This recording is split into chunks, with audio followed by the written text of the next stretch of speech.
Oh, let's wait for Richard now, because Richard's gone down. He's not on the wreck, he's scalloping around the wreck. Yeah, it's all there. Well, that sun is so warm on the face as well. It's awesome. Yeah. Let's get ready for the scalloping next then. See how many we can get of them.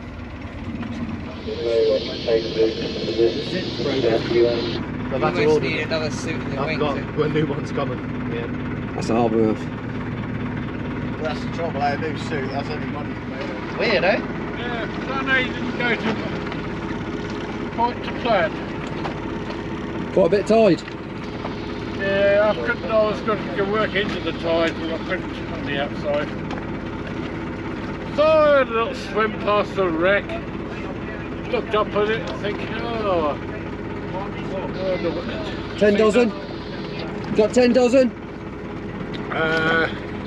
The answer's in the sack. Go ahead a bit. Ahead? There's slack. Out of gear. That's alright, it's going. Come on, Richard. Huh?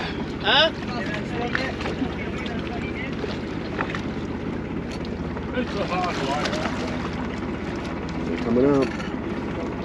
Oh, you've seen that as well. There's not a lot outside. Any crotch scallops today, you reckon? Any crotch scallops? No, I don't think there's any crotch scallops today. White mass. Oh yeah. That's a bag and a half, that one. Oi.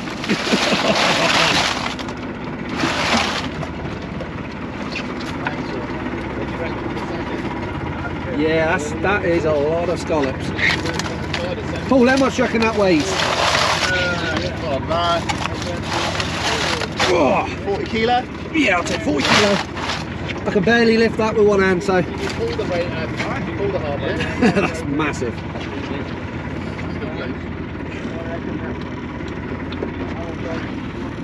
Looks like you've done alright, Richard. Yeah, not bad for an old man. No lobsters, no Dover soles. Oh well, maybe on the next half tank. Yeah.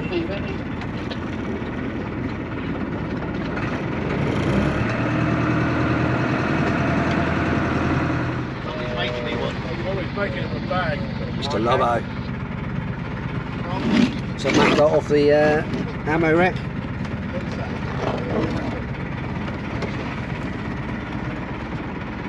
By the time it comes, I might throw another couple on there. Richard's found out why he's got a load missing on a hole. By the time they come. That's why he only got that this time. Well, I mean, I could always phone them and chuck a couple more off. Just chuck another 5 on. And then there's a gap at point. And then I've put a locker there, so you don't overpull it. Oh, okay. Re-drilled that and threaded that. Yeah.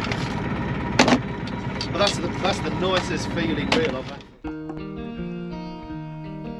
Welcome back to dive number 2. This is part 2. First one we seen us go down to the ammunition wreck, and on this one we see us going to get some scallops. Well, that was the plan anyway. Just see the bottom, we're outside Fermain in 25-26 metres of water.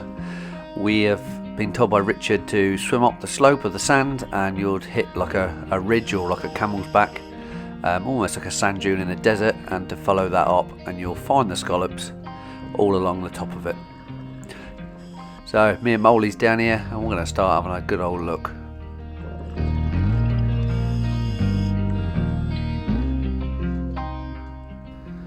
Molly's swimming up a bit faster than me and he seems to be churning up the seabed a little bit. It's deceptively steep, this slope. The camera doesn't know justice. It's alright, I'm 2 down already. I just hope I don't finish the dive with only 2. What I'm going to have to do is I'm going to have to try and speed up a little bit and try and keep in line with Molly, otherwise what's going to happen is all this dust is going to drift across and probably ruin my dive. Oh, what's this? I recognise exactly what this is straight away.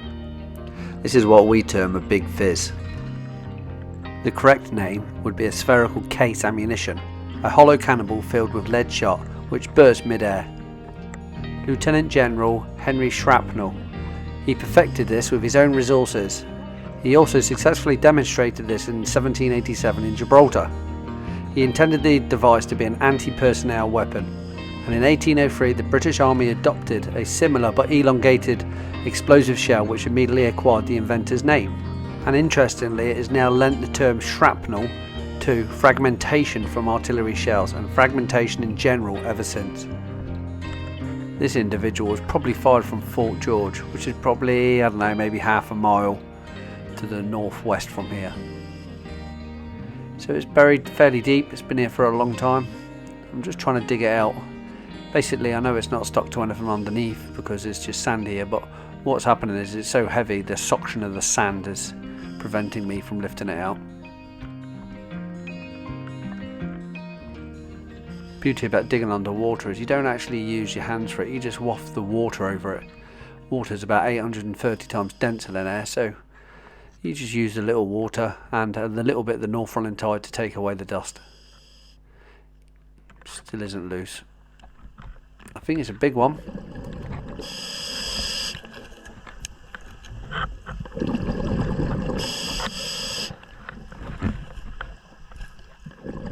You can see as I dig down, I'm now exposing some of these leathery cases for the worms that are living in the sand. You can now see there's a couple of inches of band of black. This is basically what was below the sand. This is a concretion that basically sticks to it after it's been in the water for so long.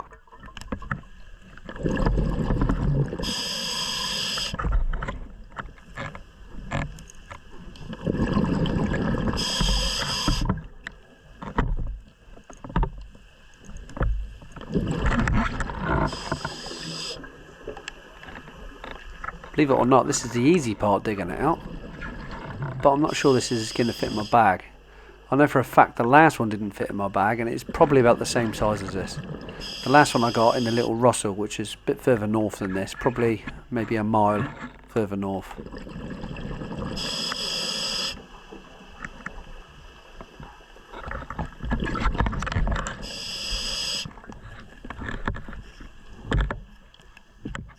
It is starting to wobble a little bit now, so I think I've broken the suction.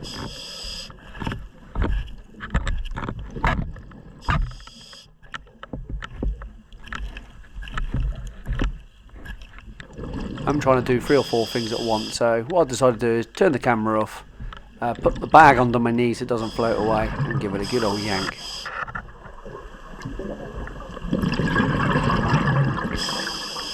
That's something out of a horror movie, that.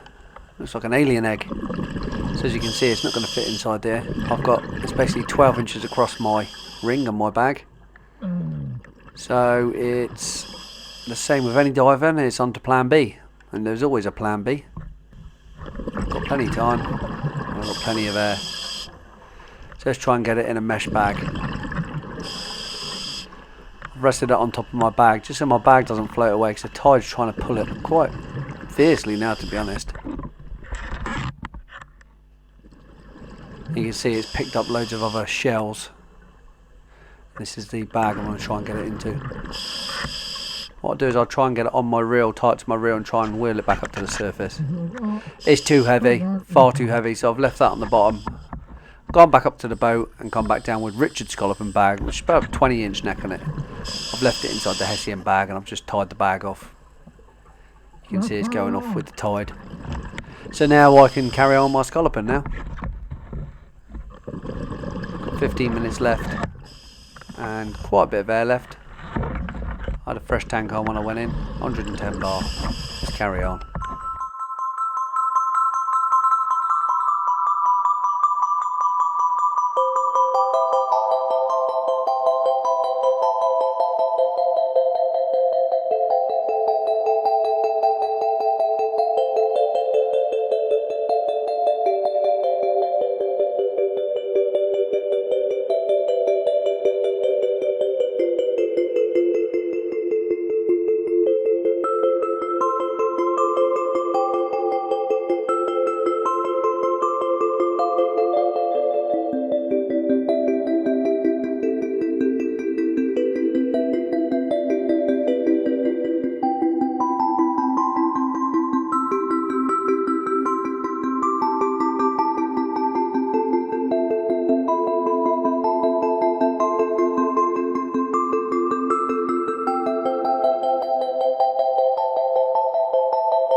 Just as I start getting going, I notice my buffs are starting to pull back.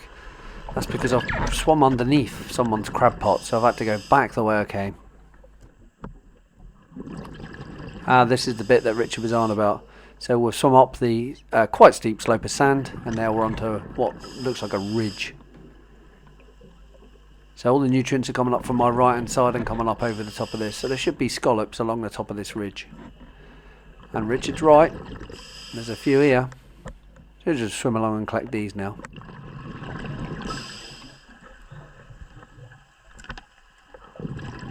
After swimming along that for a few minutes, then noticing my camera had turned off, we get back up into the shallows. The first thing I notice here is this rope. Looks like a fairly old rope because it's got loads of seaweed growing on it. And I'm always the same. Once I start seeing rope, I'm thinking, should I follow it? What's on the end? There is parlour pots here. See, this one's been down for a while. It's been in the shallows and it's grown a load of this red seaweed on.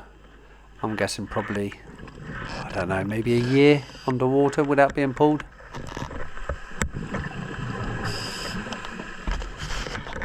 Now I'm still in two minds here.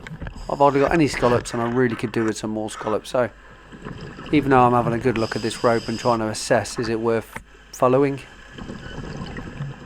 Yeah, there's plenty of seaweed growing off of this. It's been down here a long time. Whoever's lost this pot has been lost for quite a while.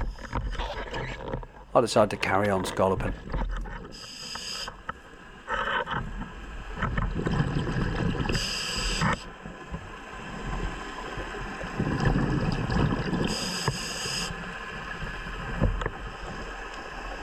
Nice and easy to spot in this gravel because they do actually look like horse hoof prints in the sand. Oh, look at this. There's a big cuttlefish. Can't see what he's doing. He's laying right near a scallop there. I'll take that.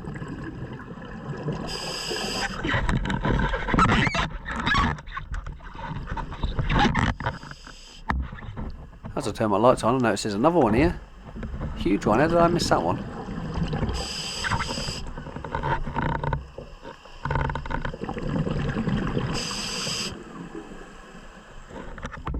Now I've cooked up all the sand, I can't really film him, so I want to carry on again. Keep coming back to this rope. Curiosity's got the better of me. Let's follow it and see if we can untangle it all. Well, on the left hand side when I first noticed the rope, it was just a crab pot on its own on the floor. So, potentially, if this goes back to the surface, the buff will be on the far end of this, so I'm just going to swim along and just untangle it, because if there is a buff going to the surface and someone just couldn't pull it because it was wrapped around the reef, I'll be doing them a bit of a favour. If there's nothing on the end, well, I might tie my line onto it and then go back to the surface and let Richard know.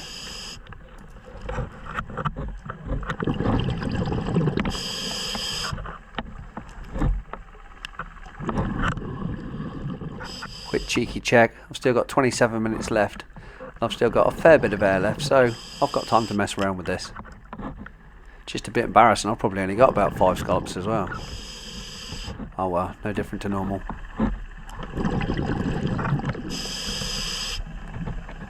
Sometimes this weed that's laying over the ropes. Oh, sorry Mr. Rass, I think I just woke him up.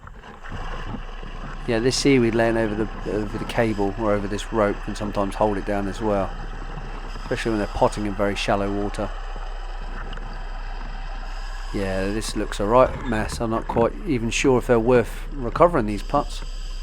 This is buried in the sand probably 3 or 4 inches. I'm going to have to try and lift it out the sand if I can. Again, like the cannonball, just suction into the sand. Oh, no, it's come out.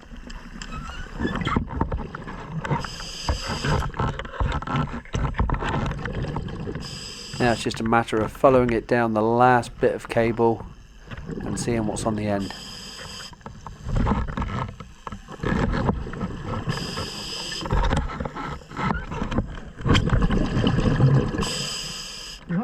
One more crab pot on the end and that was buried as well.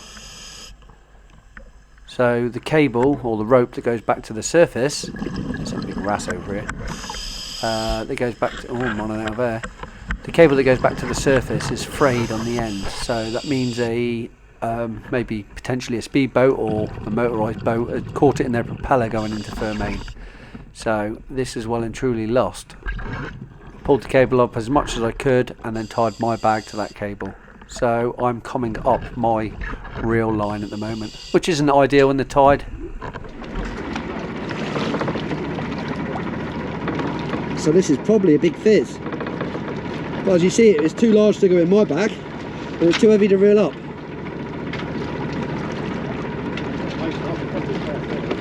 Yeah, find out it's the power cable.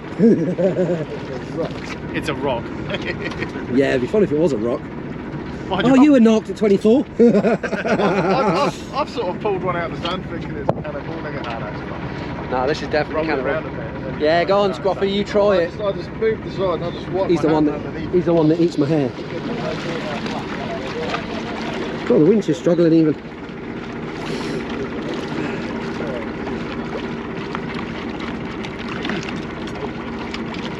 This is perfectly in the sand mat on the slope and it's perfectly round. I was like, oh, I could leave that, but Fair play. let's send her up. Yeah, I'm running out of buckets. That's the sauce, though, he says.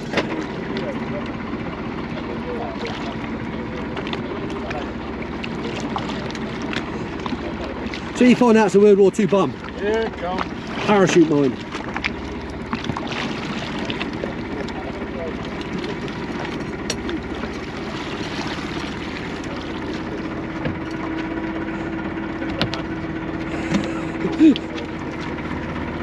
Look, it's a big fizz.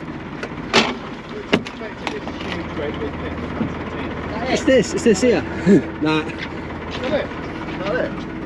Yeah, I couldn't swim with it. Chuck it back. Tied it up, you didn't want it to escape. No, I didn't, Richard. I didn't want it swimming away. What's that, 16 knots? 16 knots, you know. I get carried away. A knot would do. You know me, Richard. I can't even tie a knot on the surface. That's all exciting. Look at the size of it, though. Look. Give him a hand, it's your cannonball, eh? He's stretching my sack. Yeah, sorry, Richard. You have another one. I don't want you to break your sack. It's a big one. It stinks. It stinks. It's definitely a cannonball. Has it got a butt plug in it? I think it's got a butt plug. It's got a broad arrow on it. Oh, it's falling apart. Oh, it's falling apart. Oh, that's a beast. That Zach's at it. So that's what we seen on the bottom. That's all we seen was a perfectly round topper. That will look well in your garden. Yeah. The missus is gonna go crazy. That's a 44 pounder though, eh? We'll just have to see if it's... Has it got a plug shape? Not on that side, it hasn't. I should have put gloves on. The hammer's behind you. Ooh.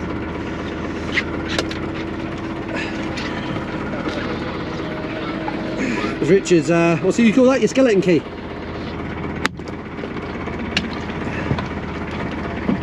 Has it got a plug?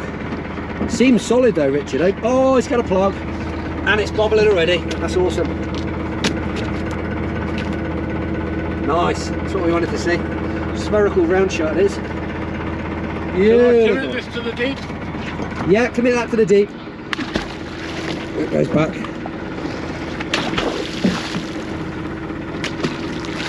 Oh, I've been waiting for a big fizz for a while.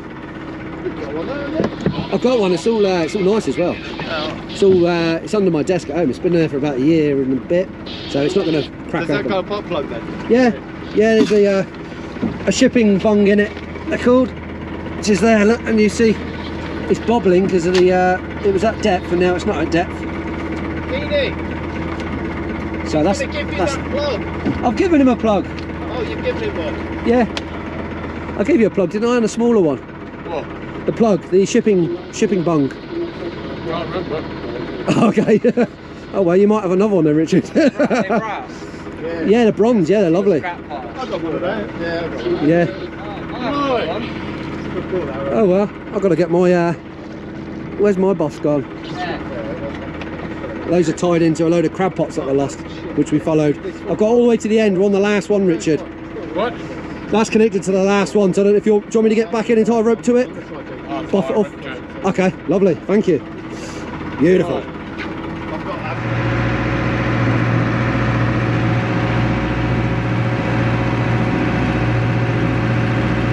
Still bobbling well, means it's hollow, because there's air coming out.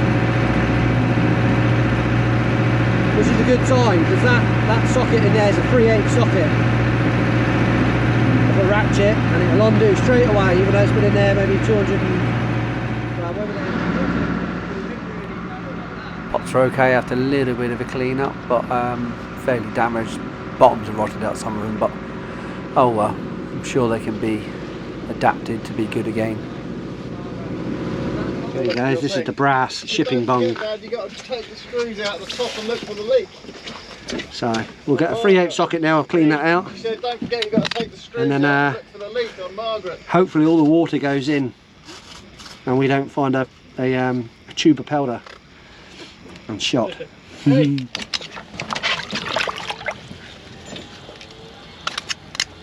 The problem is you do sometimes. Ooh.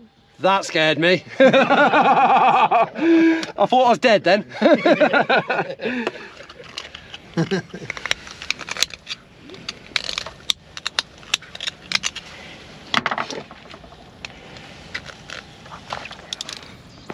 Oh, there she goes.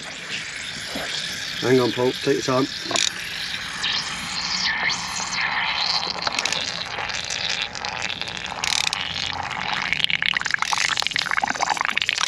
Whatever, just take your time.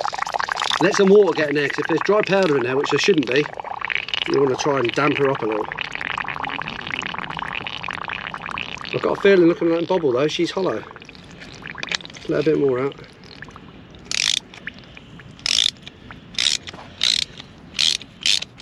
Can we get the police down and the bomb squad? We are the bomb squad. The Blum squad? Plum squad. She's empty. You got an arrow? Look how dry that is on the underside, look. It is dry. And there's the washer. I'm not sure they made the washers out of, probably asbestos. What, 300 years ago? Yeah, the pharaohs had asbestos. Used to make blankets out of it, and to clean it, they threw it in the fire. That's why they're extinct. Yeah, let's give that a... Is there a broad arrow on it? Yeah. And there she is, look. Oh, beautiful. Oh, she's got stamped, there's a letter on there as well, look. One as well. What does that say? There's a letter after it. Is that a U or something like that? Oh, that's mint condition, eh? Yeah. Yeah, 160 years underwater. John Cool. gouged it with a screwdriver. No, yeah, and I've just damaged it. And let's fill that up with water. Beautiful. There you go, have a little look. Yeah, she's hollow. Oh, that's unfortunate. I wanted I a don't bit. think it is, I think it's just a mark. Oh yeah, probably slipped with the stamp. Yeah. If anything, it looks like a TT. I had WT on this. I don't know if it's something to do with War Department, but I have to clean up around this. But this is probably going to take me 3 years to sort out, I reckon. Right. Let's empty it.